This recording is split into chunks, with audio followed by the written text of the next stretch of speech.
Pemirsa, informasi kita yang pertama. Sabtu dalu, Satlantas Polrestabes Palembang balik lagi melakukan razia balap liar sama kenderaan yang tak katik surat-surat.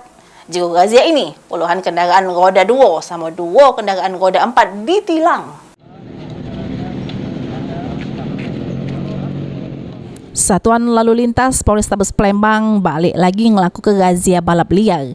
Kali ini, razia tersebut dilakukan di kawasan Jalan Basuki Rahmat Palembang.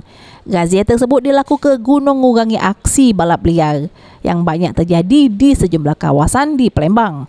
Terselit sejumlah anggota Satlantas Polrestabes Palembang nyetop ke pengendara roda 2 yang guna ke knalpot bising sama pengendara yang tak pakai helm. Juru razia ini berhasil diamankan puluhan pengendara roda 2 yang tak pakai helm sama guna ke knalpot bising.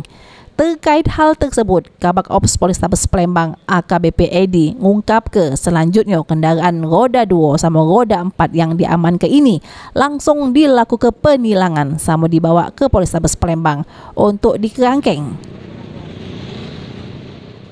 Yang pakai knalpot blok kita lakukan penilangan, kendaraan kita amankan di Polres Tabes.